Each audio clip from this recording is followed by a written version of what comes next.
श्री शिवलीलामृत अध्याय 3. मित्रसह राजांची कथा. श्री गोकर्ण महाबळेश्वर महात्म्य. श्री गणेशाय नमः. शिवजी, तुमचा जय जयकार असो. तुम्ही मांगल्याचे धाम आहात. स्वभक्तांच्या हृदयाला संतोष देणारे आहात. सृष्टीरूपी फलधारी वृक्ष आहात आणि नाम व अनाम यांच्या पलीकडचे आहात. तुम्ही लक्ष्मीपती विष्णू यांच्या भगिनींच्या अर्थात देवी पार्वतींच्या मनाला आनंद देणारे आहात. तुम्ही षडाननांचे पिताजी आहात. रतिपती मदनांचे दहन करणारे आहात. तुम्ही ब्रह्मानंद आहात. तुमच्या भाळी तिसरा नेत्र आहे. तुम्ही संसार भयाचे निरसन करता. तुम्हीच त्रिपुरासुराचा अंत केलात. शिवजी, तुम्ही सद्योजात, वामदेव, अघोर, तत्पुरुष, ईशान, ईश्वर अशा अनेक नावांनी ओळखले जाता. तुम्ही अर्धनर व अर्धनारी या स्वरूपात संपूर्ण सृष्टीत अधिष्ठित आहात. गिरिजा म्हणजेच पार्वती, त्यांचे मन तुमच्या ठाई रमते. तुम्ही कैलासनाथ असून मस्तकी गंगा धारण करता व सर्परूपी भूषणे घालता. तुम्ही सर्वव्यापक आहात. मनाला घोषित करून त्याला आंधळे करणाऱ्या मदनांचे दमन करणारे आहात. तुम्ही सर्वांच्या पलीकडचे आहात. निरंजन म्हणजे मलरहित आहात. तुम्ही सत्व, रज व तम या त्रिगुणांच्या पलीकडचे आहात. तुम्ही दुधाच्या फेसाप्रमाणे अत्यंत धवल वर्णाचे आहात.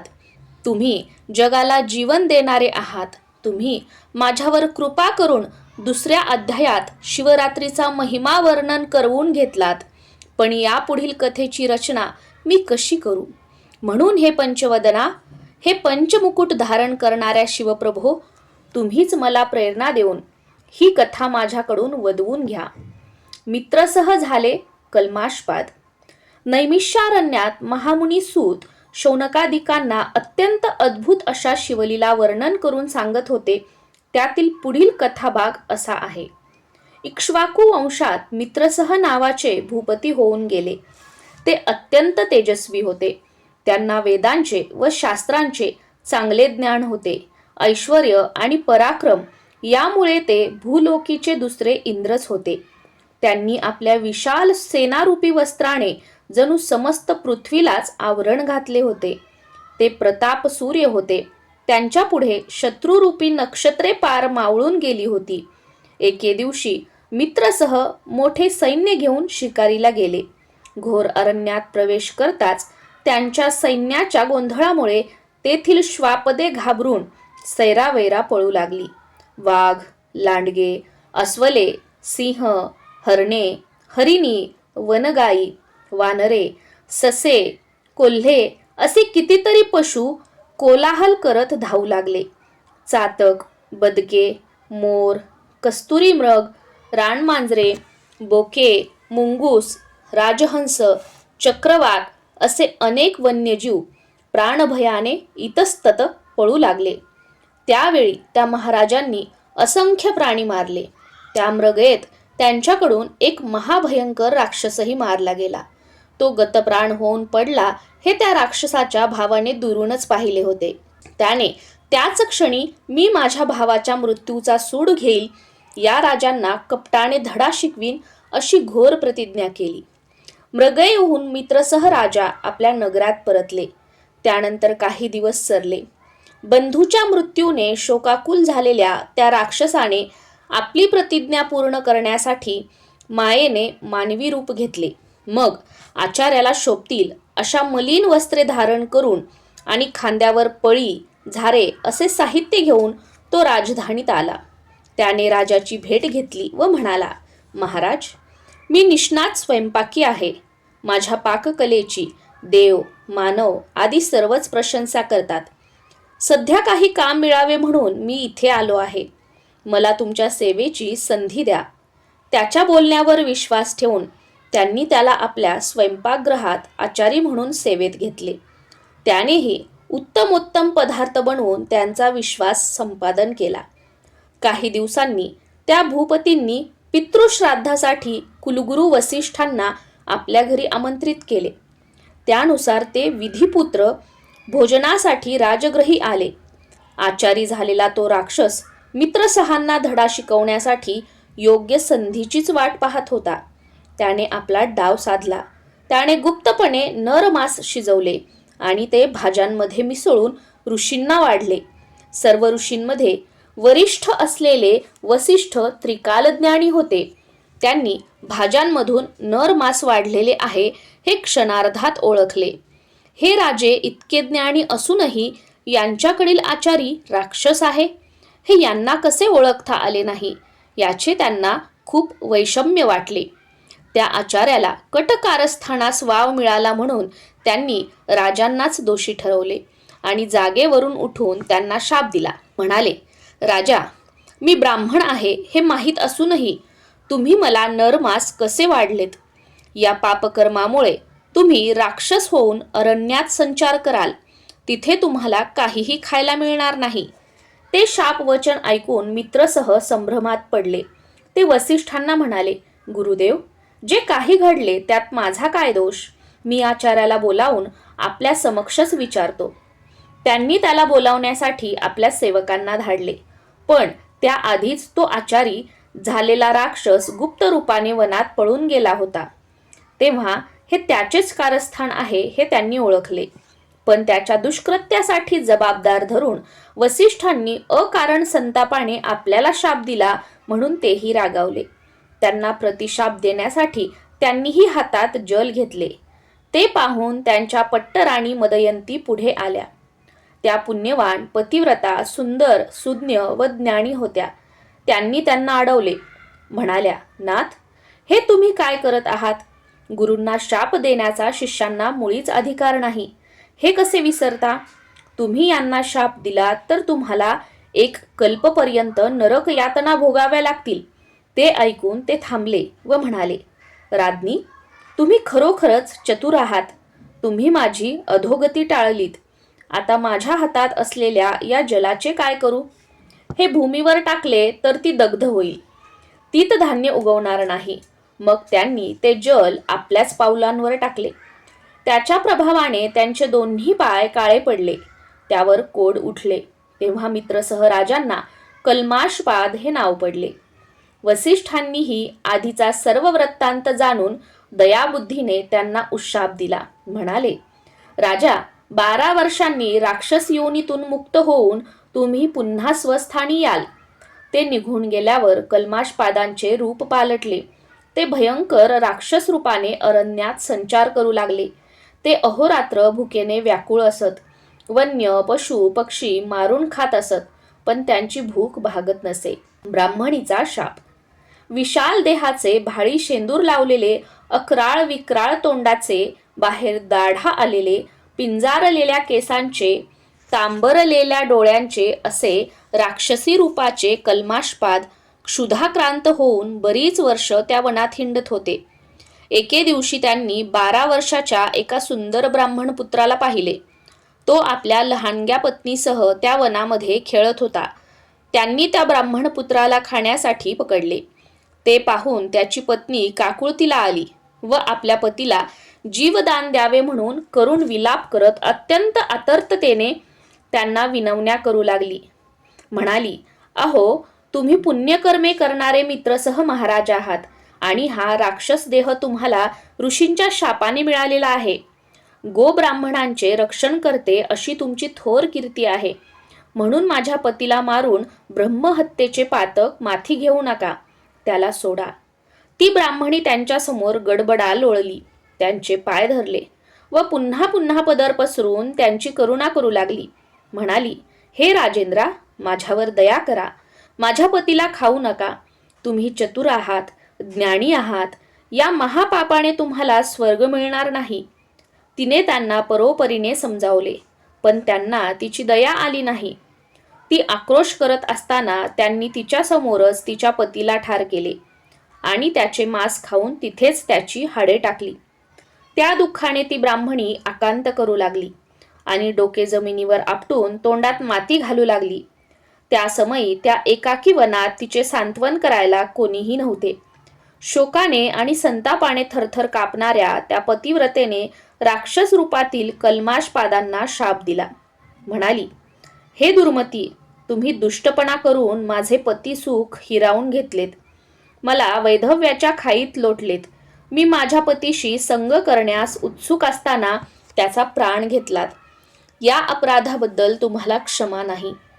आज तुम्ही राक्षस आहात, पण पुढे शापमुक्त होऊन पुन्हा राजा व्हाल, तेव्हा केवळ मदयंतीच नव्हे तर कोणत्याही स्त्रीशी संग केल्यास तुमचा त्याच क्षणी प्राण जाईल. तो शाप ब्रह्मा, विष्णू, महेश्वर यांनाही परत फिरवता येणार नव्हता. ब्राह्मणीच्या मुखातून नियती अटळ वचन बोलून गेली होती. तिने रडत रडत आपल्या पतीच्या अस्थी गोळा केल्या आणि चिता रचून त्या अस्थींसह अग्निप्रवेश केला. वसिष्ठांनी दिलेला शाप भोगत असतानाच आणखी एक शाप त्या राजेंद्राच्या माथी बसला होता. ते स्तंभित झाले. काय करावे हेच त्यांना सुचेना. मृगये दरम्यान झालेला राक्षसाचा वध आपल्याला इतका महागात पडेल आणि अनिवार्य दुःख भोगायला लावेल असे त्यांच्या स्वप्नातही आले नसेल. असो, 12 वर्ष पूर्ण होताच राक्षस झालेल्या कल्माशपादांना पुन्हा पूर्वीचे रूप प्राप्त झाले. ते नगरात परतले. एका तपानंतर त्यांची व मदयंतीची भेट झाली. पण ब्राह्मणीच्या शापाने त्यांच्या अंतःकरणात ठसलेली चिंता त्यांना स्त्री सहवासापासून सारखी परावृत्त करत होती. ते राणीपासून जाणीवपूर्वक दूर राहत होते. या त्यांच्या वर्तनावरून आपल्या स्वामींचे काहीतरी बिनसले आहे हे चाणाक्ष मदयंतीच्या लक्षात आले. त्यांनी त्याबद्दल विचारणा केली असता राजांनीही आपले मन मोकळे केले. वनात घडलेल्या ब्रह्महत्येचा व ब्राह्मणीच्या शापाचा सर्व वृत्तांत त्यांना सांगितला. तेव्हा त्यांच्याही आनंदावर विरजण पडले. त्यांच्यासाठी ती फार मोठी दुःखद घटना होती. त्या कपाळ बडवत रडू लागल्या. म्हणाल्या, हाय रे दैवा, कोणते पूर्वकर्म आडवे आले म्हणून पती सौख्याला मुकले. महाराज, आपला निर्वंश झाला. त्यांच्या दुःखाला पारावार उरला नव्हता. पण थोड्या वेळाने स्वतःला सावरून त्या राजांना म्हणाल्या, नाथ, जे झाले ते झाले. दैवगती कोणाला चुकली आहे? आता मात्र सावध राहा. मनाला आवरा. वासना अतिशय वाईट असते. ती कधी घात करेल याचा नेम नाही. म्हणून ब्रह्मचर्य पालन करून स्वतःचा जीव वाचवा. कोणत्याही स्त्रीशी बोलू नका. हे निखाऱ्यांच्या शय्येवर निजण्यासारखे आहे. मोठे अग्निदिव्य आहे. हे तुम्हाला करावेच लागेल. दिवसा मागून दिवस जात होते. मदयंतीचा सहवास लाभूनही कल्माशपाद स्त्री सुखाला वंचित झाले होते. त्यांच्या संसाराला काही अर्थच उरला नव्हता. ते अहोरात्र तळमळत होते. केल्या कृत्याचा पश्चाताप वाटून स्वतःला दोष देत होते. मुक्त संचारी वाघाला सापळ्यात पकडावे, नागाचे दात पाडून गारुड्याने त्याला दीन करून टाकावे, मदोन्मत्त बैलाला वेसन घालावी वा मोठ्या हत्तीला धरून अंकुशाच्या माराने आवरावे. त्याचप्रमाणे त्या शापामुळे त्या बलाढ्य भूपतींची हीनदीन अवस्था झाली होती. वंशवृद्धीचाही प्रश्न होताच. त्यांनी धर्मशास्त्र पाहिले. तेव्हा अशा संकटकाळी गुरूंकडून नियोग पद्धतीने आपल्याच पत्नीच्या गर्भातून पुत्र उत्पत्ती करता येते आणि धर्मशास्त्राने अपवाद म्हणून ही सवलत दिलेली आहे हे कळताच त्यांना हायसे वाटले. त्यांनी वसिष्ठांची भेट घेतली आणि त्यांना आपली व्यथा सांगून मदयंतींना भोगदान देण्याची विनंती केली. त्यांनीही ते मान्य केले. त्यांच्यापासून राज्ञींना एक दिव्य पुत्र झाला. वंशवृद्धीची चिंता मिटली, तरी मूळ समस्या तशीच होती. कल्माशपाद मनोमन उबगले होते. त्यांच्या मनात सारखे ग्रहत्यागाचे विचार येऊ लागले. म्हणून सर्व प्रकारच्या राजविलासांचा त्याग करून ते अरण्यात निघून गेले. त्यांच्या मनात कामवासना उठत असे. त्यावेळी ते विवेकरूपी अंकुशाने त्या कामनारूपी हत्तीला प्रयत्नपूर्वक आवरायचे, स्वतःला समजवायचे. म्हणायचे, ज्या योगे आपल्याला मृत्यू येऊन आपल्या पत्नी विधवा होतील ते कृत्य आपण कधीच करायचे नाही. आपली कर्मगतीच गहन आहे, त्याला कोण काय करणार? त्यामुळे प्रारब्धात जे भयंकर भोग लिहिलेले आहेत ते भोगल्याशिवाय आपली सुटका नाही. इथे देवाला दोष देण्यातही काही अर्थ नाही. अशा प्रकारे कल्माशपाद अत्यंत उदास होऊन रानावनात हिंडत असताना एक भयंकर पिशाच आपल्या पाठीशी सतत उभे आहे हे त्यांच्या लक्षात आले. त्यांच्याकडून पूर्वी ब्राह्मण दाम्पत्य मारले गेले होते. ती ब्रह्महत्याच पिशाच रूपाने त्यांच्या मागे लागली होती. ते कुठेही गेले, जागे असले, झोपलेले असले तरी ते पिशाच त्यांचा पिच्छा सोडत नव्हते. आपल्या भयंकर दाढांचा करकरा आवाज करत ते त्यांना भेडसावत असे. त्या ब्रह्महत्यारूपी पिशाचापासून सुटका व्हावी म्हणून त्यांनी अनेक व्रते केली, खूप दानधर्म केला, पण उपयोग झाला नाही. गौतम ऋषींची भेट. अशा प्रकारे वनात हिंडता हिंडता एके दिवशी कल्माशपाद मिथिला नगरीजवळ आले. तिच्या परिसरात अनेक प्रकारचे वृक्ष होते. फळांनी बहरलेली फळझाडे आणि फुलांनी डवरलेली फुलझाडे होती.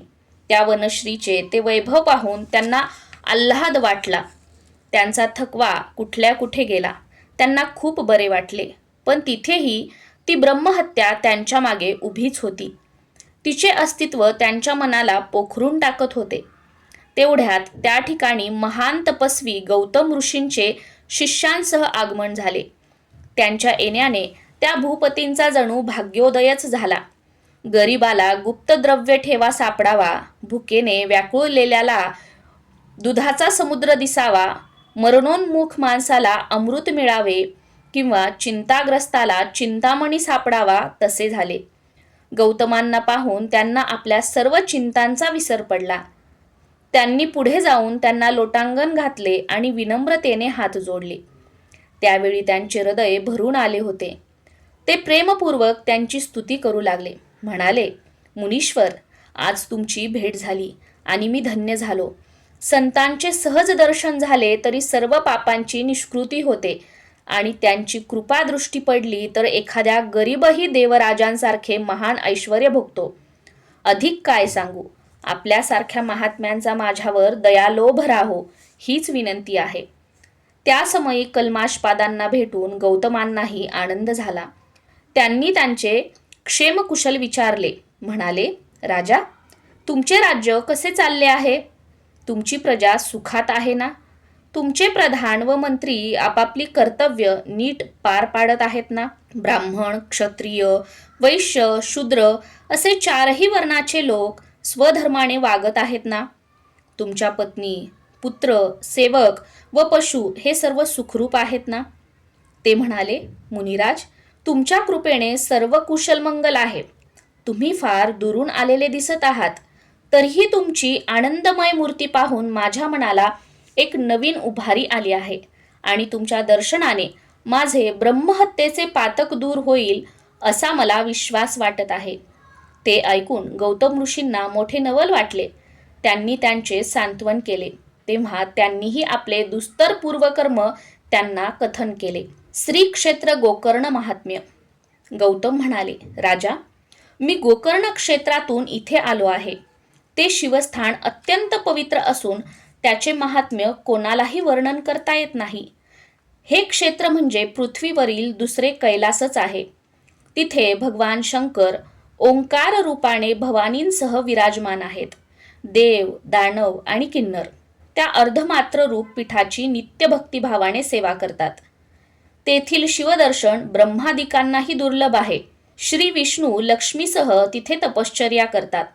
भक्तवत्सल सांब सदाशिव मृडानींसह तिथे नित्य अधिष्ठित आहेत. त्यांच्याबद्दल अधिक काय सांगावे? ते मूर्तिमंत कैवल्य आहेत. कोटी सूर्यांच्या एकत्रित प्रभेसारखे महातेजस्वी आहेत. तेथील शोभा काय वर्णन करावी? देवराज इंद्र व ब्रह्मदेवांचे सनकादिक पुत्र अहोरात्र तिथेच वास करतात. देव वृक्षपाषाणांची रूपे घेऊन तिथे राहतात. परमज्ञानी व्यास महर्षी तिथे अनुष्ठान करतात.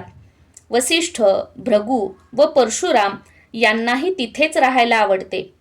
तिथे शिवदर्शनासाठी नेहमीच गर्दी असते. नारद व तुंबरू तिथे शिवलीलांचे गायन करतात. तिथे असलेले देवांचे समुदाय शिव शिव, हर हर, शिव हर शंकर अशा प्रकारे अत्यंत आनंदाने शिवनामांचा अखंड गजर करतात. ऋषी वेदघोष करतात. अष्टनायिका नृत्य करतात. तर गंधर्व आपल्या सुश्राव्य गायनाने त्या महेश्वरांना तोषवतात. गोकर्ण हे अतिशय उत्तम, तेजोमय व गूढरम्य स्थान आहे. त्याचा परिसर नानाविध वृक्षवल्लींना संपन्न व रमणीय आहे. तेथील शिवालयात शुभ्र लखलखीत सिंहासन आहे. त्याची 4ही महाद्वारे रत्नखचित आहेत. पूर्वद्वारावर ऐरावतावर आरूढ देवराज इंद्र आहेत. यमराज दक्षिण द्वाराचे रक्षण करतात. पश्चिम द्वारी वरुण तर उत्तरेच्या द्वारावर शिवजींचे परममित्र कुबेर रक्षणार्थ उभे आहेत. कर्पूरगौर व भवानी यांचे हे निवासस्थान म्हणजे संतांचे व साधकांचे माहेरघर आहे. त्या महाप्रभूंच्या मूर्तीचे ध्यान करावे. त्यांच्या भोवती असलेल्या महासिद्धींचे पूजन करावे. त्यांच्या भोवती असलेली आवरण देवता कात्यायनी व अष्टभैरव यांची पूजा करावी. तिथे अष्टवसू, अष्टदिक्पाल, एकादश रुद्र व द्वादश आदित्य हात जोडून अहर्निश उभे असतात. अष्टसिद्धी व नवनिधी तिथेच राहून विनम्र भावाने भगवान शंकरांची आराधना करतात. राजा, मीही नेहमी तिथेच राहतो. इतर क्षेत्री लाखो वर्ष केलेली तपश्चर्या ही गोकर्ण क्षेत्रात केलेल्या एका दिवसाच्या तपा एवढी असते. तिथे जप तपादी कर्मे केल्याने ते सदाशिव लगेच प्रसन्न होतात. तिथे सोमवार, अमावस्या, संक्रांत, प्रदोष व पर्वकाळी समुद्र स्नान केल्याने सर्व तीर्थस्नानांचे पुण्यफल लाभते. पूर्वी रावण, कुंभकर्ण व विभीषण यांनी तिथेच शिव अनुष्ठान केले होते. मोक्षप्राप्ती करून देणारे हे निर्वाणलिंग रावणांनी कैलासावरून तिथे आणले आणि गणपतींनी त्याची स्थापना केली. सूत मुनी शौनकादिकांना मित्रसह राजांची कथा सांगत होते. त्यात ओघाने गोकर्ण महात्म्य सांगितले. ते ऐकून उपस्थित श्रोत्यांची जिज्ञासा वाढली. ते म्हणाले, महाराज, शिवलिंग स्थापनेची ती कथा ऐकण्यास आम्ही अगदी आतुर झालो आहोत. म्हणून त्याविषयी सविस्तर सांगा. मित्रसह राजांची कथा त्यानंतर सांगा. श्रोत्यांच्या आग्रहावरून सुतांनी जो कथाभाग सांगितला तो असा आहे. महाबळेश्वरांची कथा. कैकसी या रावणाच्या मातोश्री. त्या शिवभक्त असल्यामुळे नित्य शिव आराधना करायच्या आणि शिवलिंगाची पूजा झाल्याशिवाय पाणीही ग्रहण करायच्या नाहीत. रावणाचे कल्याण व्हावे आणि त्यांना सर्वत्र विजय मिळावा म्हणून त्या पंचधान्याच्या पिठाचे शिवलिंग तयार करून त्याची पूजा करायच्या. तेव्हा त्यांच्या उपासनेने रावण बलाढ्य झाले तर ते कोणालाही ऐकणार नाहीत. ते स्वर्गावर स्वारी करून आपल्यालाही पदच्युत करतील असा विचार करून देवेंद्रांनी ते शिवलिंग कपटाने समुद्रात बुडवले. त्यामुळे कैकसी निराश झाल्या. त्यांनी अन्नोदक वर्ज केले. रावण मातृभक्त होते. त्यांनी त्यांची समजूत काढली. म्हणाले, आई, चिंता करू नका. मी कैलासावर जाऊन शिवजींकडून त्यांचे आत्मलिंगच मागून आणतो. तुम्ही त्याची पूजा करा.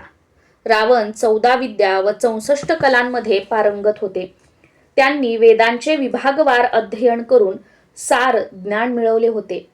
तेही शिवभक्त होते. शिवजींना प्रिय होते. मातोश्रींना शब्द दिल्याप्रमाणे ते कैलासावर गेले. तिथे दीर्घकाळ घोर तपश्चर्या केली. मग शिवप्रभूंना प्रसन्न करून घेण्यासाठी प्रेमपूर्वक अद्भुत गायन केले. त्यासाठी स्वहस्ते आपले मस्तक छेदले. शिरा काढून त्यांच्या स्वरयुक्त तारा बनवल्या. त्या वाद्यांना जोडून राग, रागिण्या व उपराग यांचे शास्त्रोक्त गायन केले. मूर्छना, कंपन आदींनी युक्त सप्तस्वर तालबद्ध असे दिव्य संगीत गायले. नानाविध गद्य, पद्य, रचना, गीते, स्तोत्रे वेगवेगळ्या शैलींमध्ये म्हटली. शिवलीलांचे वर्णन केले. शिवनामाचा अखंड जप केला. त्यांनी प्रेमपूर्वक केलेल्या त्या उत्कट आराधनेने व तपश्चर्येने शिवजी प्रसन्न झाले आणि त्यांच्या सन्मुख प्रकट होऊन म्हणाले, दशानन, तुमची सेवाभक्ती पाहून मी अत्यंत संतुष्ट झालो आहे. तरी इच्छित वर मागून घ्या. ते म्हणाले, भगवान, मला तुमचे आत्मस्वरूप लिंग द्या. तसेच त्रिभुवनातील नितांत सुंदर अशी स्त्रीही द्या. तेव्हा उदारमूर्ती शिवजींनी निजभक्तांचे मनोरथ पुरवण्यासाठी आपल्या हृदयातून अत्यंत दैदिप्यमान असे आत्मलिंग काढून रावणाच्या हाती दिले. त्यांच्या औदार्याची ती परिसीमाच होती. त्या दिव्य आत्मलिंगाबद्दल काय सांगावे. ते लिंग म्हणजे ब्रह्मानंद रूपी रसाचे ओतीव साकार रूप. ब्रह्मादिकांनाही अतर्क्य व अप्राप्य, मुनिजनांचे ध्येय, सनकादिकांचे पूज्य दैवत. वेद, शास्त्रे व पुराणे त्याचे महात्म्य आवडीने सांगतात. ते लिंग म्हणजे त्रिगुणातीत परब्रह्म, अज, अजित, अनाम, सच्चित आनंदाचे निधान, योग्यांचे विश्रांती स्थान, परमशांतीरूप निर्वाणधाम, साक्षात मोक्ष. ज्यांनी इच्छा मात्रे चित्रविचित्र अनंत ब्रह्मांडे रचली, ज्यांच्याविषयी बोलताना वेद व शास्त्रे वादविवाद करून मौनावली, त्यांचे हे निजरूप, सहरूप, सहस्रावधी बालरवींप्रमाणे अत्यंत तेजस्वी प्रभा असलेले ते पुरातन दिव्यलिंग रावणांनी आदरपूर्वक आपल्या हाती घेतले. त्यानंतर शिवजींपुढे नतमस्तक होऊन ते म्हणाले, प्रभू त्रिलोचन, तुम्ही त्रिदोषांचे शमन करणारे आहात, सर्वोत्तम आहात, सच्चित आनंद स्वरूप आहात आणि नाम अनाम यांच्या पलीकडचे आहात. तुम्ही माझी पहिली इच्छा पुरवलीत. आता मला त्रिभुवनात अत्यंत सुंदर लावण्य सागरातील अनुपम रत्न व अपर्णाचीच दुसरी प्रतिमा अशी स्त्री द्या. त्यावर ते म्हणाले, वत्स, यांच्यासारखी दुसरी सुंदर स्त्री निर्माण करणे ब्रह्मदेवांनाही शक्य नाही, म्हणून तुम्ही त्यांनाच घेऊन जा. रावणांनाही तेच हवे होते. अपर्णा मिळाल्याने त्यांना खूप आनंद झाला. त्यांनी त्यांना आपल्या खांद्यावर घेतले आणि एका हाती ते दिव्य आत्मलिंग घेऊन दक्षिणेकडे निघाले.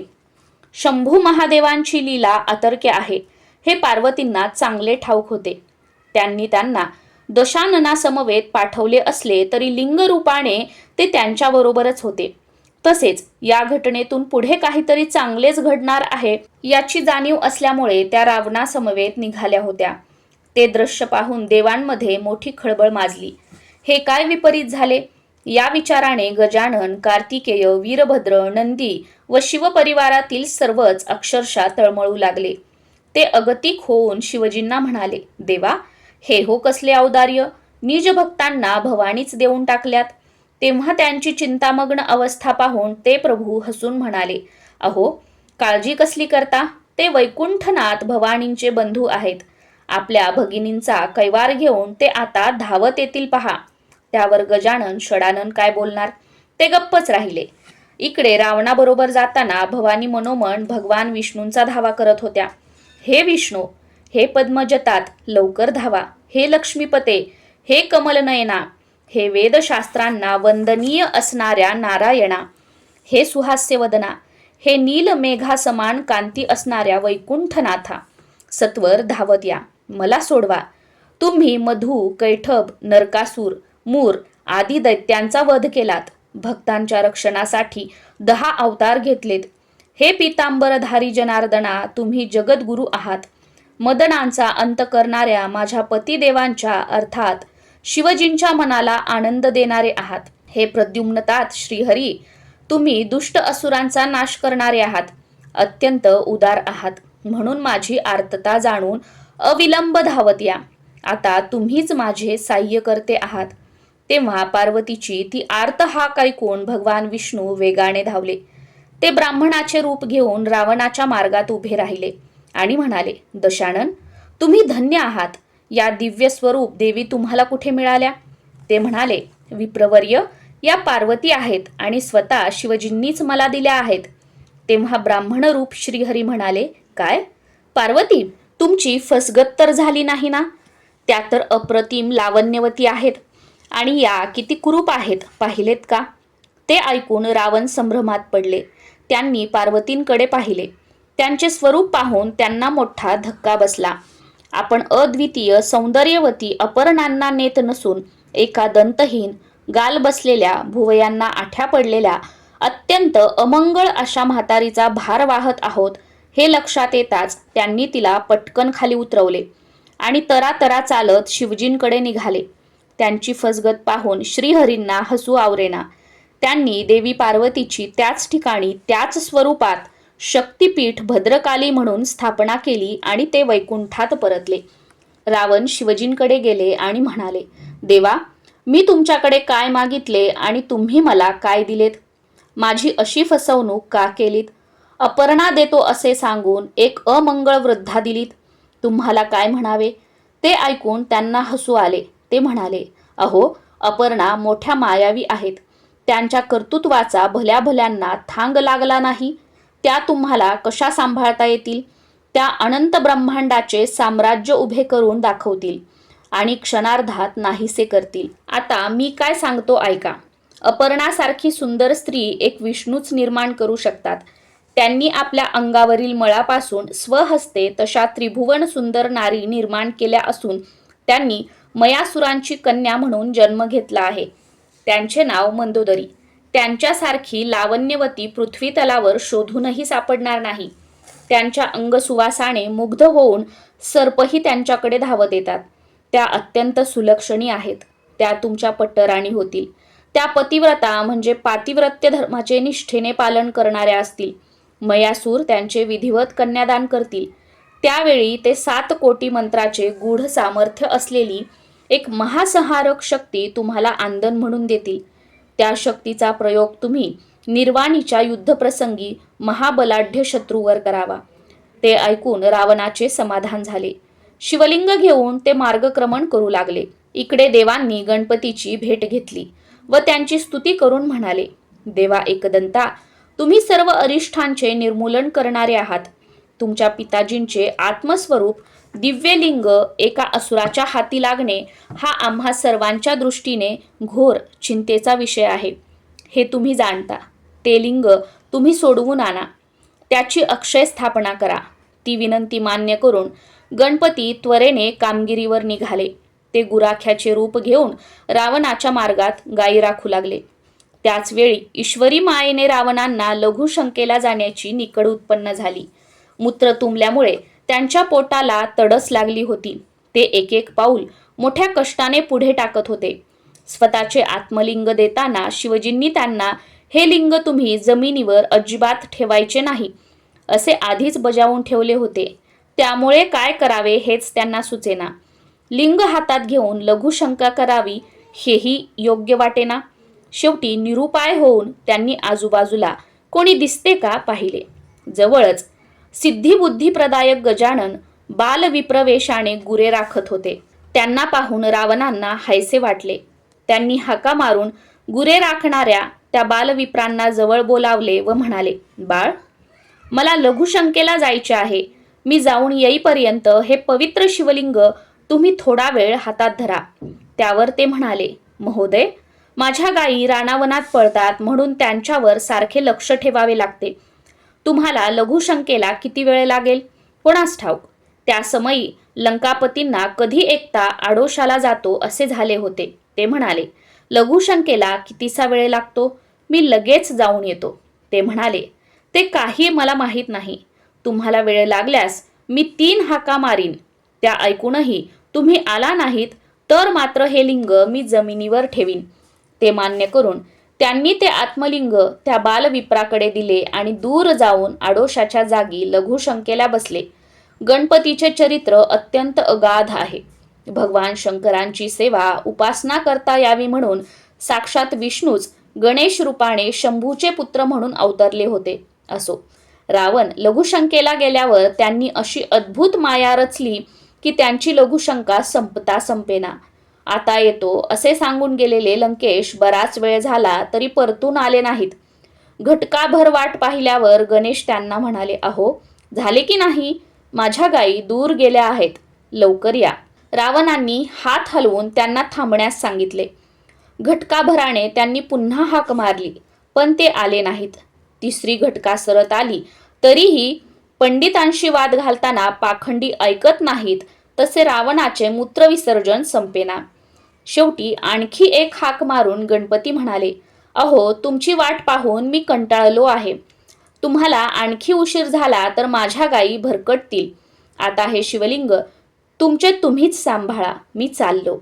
ते ऐकून रावणाने त्यांना परावृत्त करण्याचा खूप प्रयत्न केला पण त्यांनी त्यांचे ऐकलेच नाही. त्यांनी ते आत्मलिंग खाली जमिनीवर ठेवले. भूमीचा स्पर्श होताच ते तिच्याशी एकजीव झाले. अगदी दृढ बसले. त्याला ब्रह्मादिकही हलवू शकत नव्हते. तिथे इतरांची काय कथा. रावण तसेच उठले आणि रागारागाने पाय आपटत धावले. त्यांनी त्याच अपवित्र स्थितीत लिंगाला उपटण्याचा प्रयत्न केला. त्यामुळे पृथ्वी हादरू लागली पण शेवटी सर्व खटपट वाया गेली. अनंत देह कष्ट सोसून प्रयत्नपूर्वक मिळवलेले ते आत्मलिंग असे डोळ्या देखत गमवावे लागले त्याचे त्यांना निरतिशय दुःख झाले. ते क्रोधाने बेभान झाले आणि त्या गुराखी ब्राह्मण बालकाला पकडून जबरदस्त शिक्षा करावी म्हणून मोठ्या आवेशाने त्याचा पाठलाग करू लागले. ते पाहून गायींच्या मागे धावणारे गजानन अचानक अदृश्य झाले. गायीही भूगर्भात गुप्त होऊ लागल्या. रावणाने धावत जाऊन एका गायीचा कान पकडला व तिला वर ओढण्याचा शर्थीचा प्रयत्न केला, पण काहीही उपयोग झाला नाही. शेवटी त्यांनी त्या शिवलिंगाची तिथेच पूजा केली. ते लिंग महाबल या नावाने प्रख्यात झाले. लोक त्या शिवपीठाला गोकर्ण महाबळेश्वर म्हणून ओळखू लागले. रावण निराशेने लंकेस परतले. त्यांनी आपल्या मातोश्रींना सर्व वृत्तांत सांगितला. तेव्हा लिंग आणता आलेले नसले तरी त्यांनी केलेले प्रयत्न प्रामाणिक होते म्हणून कैकसींनी त्यांचे कौतुकच केले. तेव्हापासून त्याही नित्यनेमाने तिथे जाऊन शिवपूजन करू लागल्या. रावण, कुंभकर्ण व बिभीषण तिथेच अनुष्ठान करत असत. त्या पुण्यप्रभावानेच दशाननांनी देवांवर विजय मिळवला. शिवजींच्या वरदानामुळे मयासुरांनी आपल्या कन्यका मंदोदरी यांचा विवाह लंकापतीशी लावून दिला आणि त्या प्रसंगी महाप्रबळ शत्रूलाही परास्त करू शकेल अशी अमोघ शक्ती आंदन म्हणून दिली. रावणांचा वंश खूप वाढला. त्यांना अनेक पुत्र व नातू होते. इंद्रजितासारखा पराक्रमी पुत्र, 18 अक्षोहिणी सैन्यभार, अपार संपत्ती आणि सर्व प्रकारचे ऐश्वर्य या सर्व गोष्टी त्यांना श्री क्षेत्र गोकर्ण महाबळेश्वर इथे केलेल्या शिव अनुष्ठानामुळेच प्राप्त झाल्या होत्या. गौतम ऋषी मित्रसह राजांना म्हणाले, हे नृपोत्तमा, असे आहे गोकर्ण क्षेत्राचे महात्म्य. ते ब्रह्मादिकांनाही वर्णन करता येत नाही. इथे शिवजींचे आदिलिंग गणेशांच्या हस्ते स्थापन झालेले असल्याने देव आणि ऋषी त्याची भावभक्तीने पूजा करतात. आम्ही तिथूनच आलो आहोत. मिथिलेच्या राजांनी यज्ञयागाचे आयोजन केलेले आहे. त्यांचे निमंत्रणावरून आम्ही इथे येत असतानाच मार्गामध्ये एक अद्भुत घटना घडली. ती तुम्हाला सांगतो, ऐका. पापी स्त्रीचा उद्धार. इथे येत असताना आम्ही एका विशाल वटवृक्षाखाली विश्रांतीसाठी बसलो होतो. तिथे एक पापी स्त्री पाहिली. तिचे स्वरूप इतके अमंगळ होते की कोणालाही शिसारी यावी. जन्मापासून आंधळी, त्यात बहिरेपण, सर्वांगाला कुष्ठरोग झालेला, शरीरावर ठिकठिकाणी जखमा होऊन त्यात किडे पडलेले, त्यामुळे येणारी असह्य दुर्गंधी, हातापायांची बोटे गळून गेलेली, दात नाहीत, कान व नाक झडून गेलेले, कातडी झडून गेलेली, तहान भुकेने व्याकुळ झालेली आणि वस्त्रहीन अशी ती स्त्री आपली पूर्वीची महापातके भोगत धुळीत लोळत पडली होती. तिचे मरण जवळ आले होते. तेवढ्यात आम्हाला आकाशातून एक लखलखीत दिव्य विमान येताना दिसले. तिला नेण्यासाठी ते शिवजींनी पाठवले होते. त्यात 5 मुखे व 10 हात असलेले 4 शिवदूत बसले होते. त्यातील एक दूत कोटी सूर्याप्रमाणे अत्यंत तेजस्वी होते. दुसरे चंद्राप्रमाणे शीतल प्रभा असलेले होते. तिसरे अग्नीसारखे दाहक वाटत होते. तर चौथ्यांच्या भाळी चंद्रकोर विराजमान होती. त्या विमानातील वादक, तंत, वितंत, घण व सुस्वर अशी 4 प्रकारची वाद्य वाजत होते. अष्टविनायका मनोहर नृत्य करत होत्या. गंधर्व आणि किन्नर शिवमहात्म्य गात होते. ते पाहून आम्हाला मोठे नवल वाटले. मी त्यांना विचारले, काय हो, हे दिव्य विमान घेऊन तुम्ही कोणाचा उद्धार करण्यासाठी आला आहात? शिवदूत म्हणाले, आम्ही आमचे स्वामी भगवान शंकर यांच्या आज्ञेने या स्त्रीला शिवलोकी नेण्यासाठी आलो आहोत. ते ऐकून मला आश्चर्याचा धक्काच बसला. मी पुन्हा विचारले, ही पातकी स्त्री आपल्या पूर्वजन्मकृत पापांचे भयंकर फळ भोगत आहे आणि हिची दुर्दशा प्रत्यक्ष दिसतच आहे. तुम्ही हिला कोणत्या पुण्याईने शिवलोकी नेत आहात ते कृपा करून सांगा. शिवदूत म्हणाले, ऋषीवर्य, पूर्वजन्मी ही स्त्री कैकय नावाच्या ब्राह्मणाची कन्या होती. तिचे नाव सुमित्रा. तिला आपल्या सौंदर्याचा खूप गर्व होता. ती कोणालाही जुमानत नसे. पित्याने तिचे लग्न लावून दिले, पण ती बालपणीच विधवा झाली. तारुण्यात पदार्पण केल्यावर ती स्वधर्म विसरली आणि शरीराची भूक भागवण्यासाठी वाममार्गाला लागली. परपुरुषांशी चोरून संबंध ठेवू लागली. पित्याने तिला समजावण्याचा खूप प्रयत्न केला, पण तिने त्याचे ऐकले नाही. त्याने तिला शिक्षाही केली. पण तिचे वर्तन सुधारले नाही. याचा व्हायचा तोच परिणाम झाला. जार कर्मामुळे ती गरोदर राहिली. ही गोष्ट षटकर्णी होताच सर्व लोक तिची निंदा करू लागले. तिच्या दुर्व्यवहाराला कंटाळलेल्या बापाने शेवटी तिला घराबाहेर काढले. डोक्यावर छप्पर नाही, माहेरचा आधार तुटलेला, आप्तस्वकीयांनी पाठ फिरवलेली अशा परिस्थितीत ती आश्रयासाठी वणवण हिंडू लागली. तिने स्वदेश सोडला. दुसऱ्या प्रांतातील एका श्रीमंत पण हीन व्यक्तीने तिला आश्रय दिला. तिच्याशी लग्न केले. आता भविष्याची चिंता नव्हती. पैसा अडका हाती खेळत होता. त्याच्यापासून तिला अनेक मुले झाली. त्याच्या घरी मद्यमासाला तोटा नव्हता. मग तीही मांसभक्षण करू लागली. मद्याच्या धुंदीत मदमस्त राहू लागली. अशा प्रकारे विप्रकन्या म्हणून जन्मलेली सुमित्रा पथभ्रष्ट होऊन निषिद्ध आचरण करू लागली. एके दिवशी तिचा पती आपल्या सर्व नौकरांना घेऊन शेतावर गेला होता. घरी ती एकटीच होती. त्यावेळी तिला भूक लागली म्हणून ती मद्याच्या धुंदीतच उठली. तिचे डोळे उघडत नव्हते व तिला तोलही सावरता येत नव्हता. तिने हातात सुरा घेतला आणि बोकड समजून चुकून एक गोवत्सच मारला.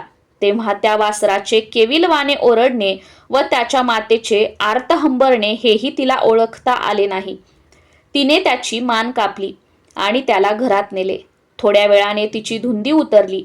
आपण बोकडाऐवजी एक वासरू मारलेले पाहून ती एकदम उद्गारली, शिव शिव, माझ्या हातून न कळत हे काय विपरीत कर्म घडले.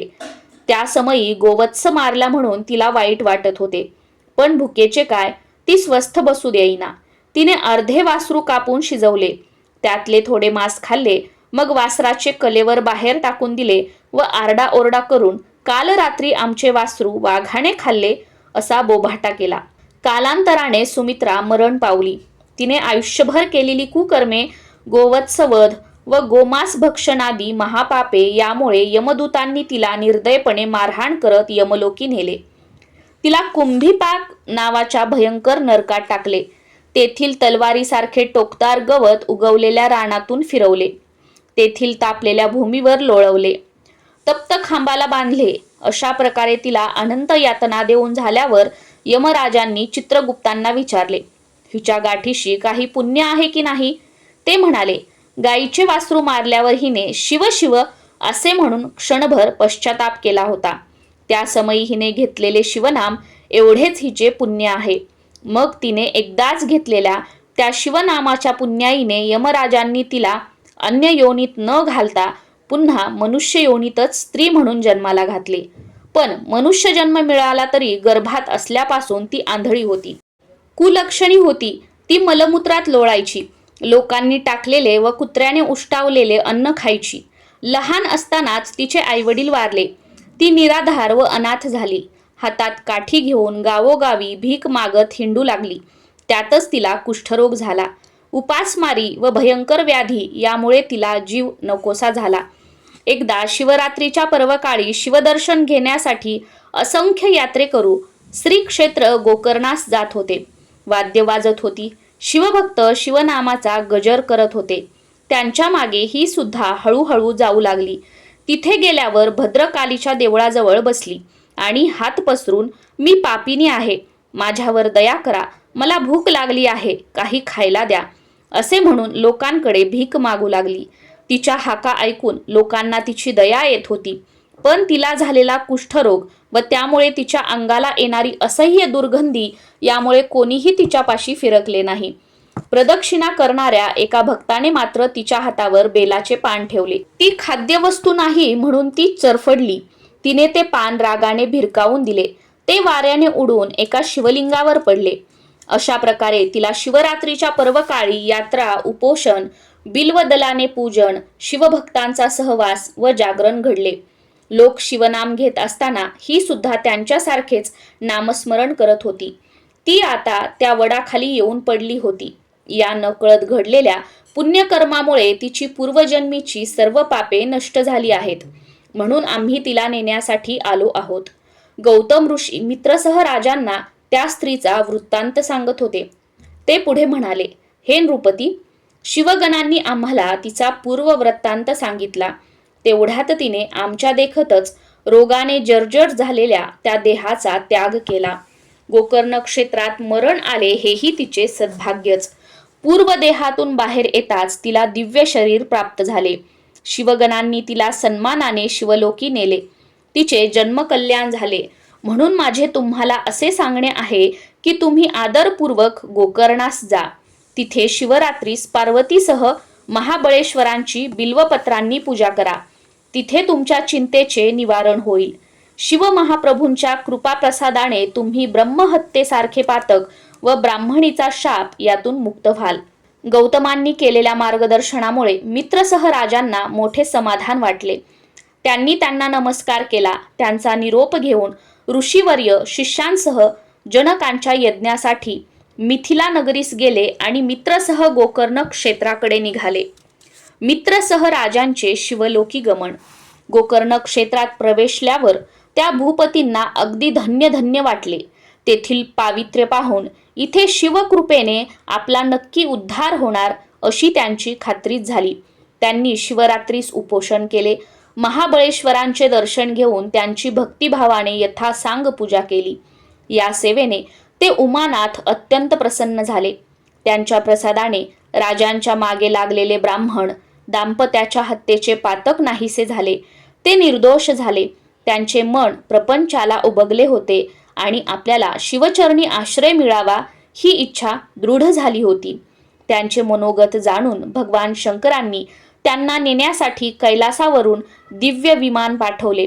त्यात परम तेजस्वी आणि अनंत विजांच्या एकत्रित दीप्ती समान दिव्य विग्रह कांती असलेले शिवगण बसले होते. त्यांनी राजांना सन्मानाने त्या विमानात बसवले. त्यावेळी त्यांनाही त्या शिवगणांसारखाच 5 मुखे व 10 हात असलेला नवा स्वर्गीय देह प्राप्त झाला. देव त्यांच्यावर दिव्य पुष्पहारांचा वर्षाव करू लागले.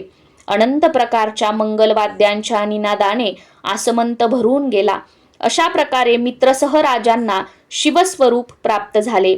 इंद्र चंद्रादिकांची स्थाने ओलांडून शिवगणांनी त्यांना शिवलोकी नेले. श्रोते हो, असा आहे शिवरात्री व्रताचा महिमा. असा आहे गोकर्ण क्षेत्राचा महिमा. धन्य धन्य ते शिवमंदिर. तिथे शिवजींचे आत्मलिंग दीनपतितांच्या उद्धारासाठी सदैव अधिष्ठित आहे. त्यांच्या पूजनाने राजांना स्वरूपता मुक्ती मिळाली. कवी श्रीधर म्हणतात, ज्यांनी हा इतिहास सांगितला ते गौतम ऋषी खरोखरच धन्य आहेत. तुम्ही सर्व सज्जनांनी तो आदरपूर्वक ऐकला म्हणून तुम्हीही धन्य आहात. हंस जसे मानस सरोवराला वेढून बसलेले असतात, साधक जसे इष्टदेवतेच्या सहभोवती बसतात, तसेच तुम्ही सर्व श्रोते शोभत आहात. तुम्ही अवधानरूपी दिव्य अलंकार देऊन या श्रीधराचा गौरव करा. हे ब्रह्मानंद स्वरूप आदिपुरुषा, हे भीमा नदीच्या तीरी वास करणाऱ्या पांडुरंगा, हे श्रीधर कवीला वरदान देणाऱ्या कैलासनाथा, या पुढील सुरस कथा भाग तुम्ही माझ्याकडून वदवून घ्या. स्कंद पुराणातील ब्रह्मोत्तर खंडात असलेला श्री शिवलीलामृत हा एक महान ग्रंथ आहे. हा त्याचा 3रा अध्याय अतिशय गोड आहे. सज्जनांनी याचे अखंड श्रवण करावे अशी प्रार्थना आहे. अध्याय 3 समाप्त. श्री सांब सदा शिवार्पणमस्तु. शुभम भवतु.